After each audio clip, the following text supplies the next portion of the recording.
ગુજરાતની જીવાદોરી સમાન ઉકાઈ બંધ છલકાયો, સપાટી 345 ફૂટે પહોંચી. બંધના 3 દરવાજા ખોલી તાપી નદીમાં પાણી છોડવામાં આવ્યું. દક્ષિણ ગુજરાતની જીવાદોરી સમાન ઉકાઈ બંધ તેની 345 ફૂટની સંપૂર્ણ સપાટીએ ભરાઈ ગયો છે.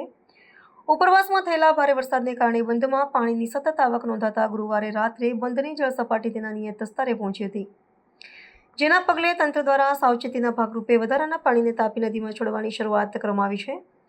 ઉકાઈ બંધના અધિકારીઓ પાસેથી પ્રાપ્ત માહિતી અનુસાર બંધમાં હાલ 40,000 ક્યુસેક પાણીની આવક થઈ રહી છે, જેની સામે જળસ્તરને નિયંત્રિત કરવા માટે દરવાજાના 22 દરવાજા પૈકી 3 દરવાજા 3 ફૂટ સુધી ખોલી દેવામાં આવ્યા છે. આ દરવાજાઓ મારફતે તાપી નદીમાં પાણી છોડવામાં આવી રહ્યું છે, જેથી બંધની સુરક્ષા જળવાઈ રહે. આ ઉપરાંત જળ વિદ્યુત મથક દ્વારા પણ વીજળી ઉત્પાદન માટે પાણી છોડવામાં આવી રહ્યું છે.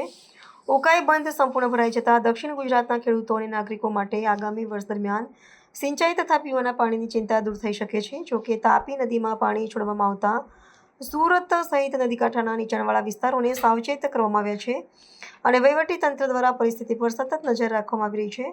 આ વર્ષે ઓગસ્ટ અને સપ્ટેમ્બર માસ દરમિયાન બંધના જળવિદ્યુત મથકે 313.74 મિલિયન યુનિટ વીજળીનું ઉત્પાદન કર્યું છે, જે છેલ્લા 6 વર્ષમાં બીજા ક્રમનું સર્વોચ્ચ ઉત્પાદન છે.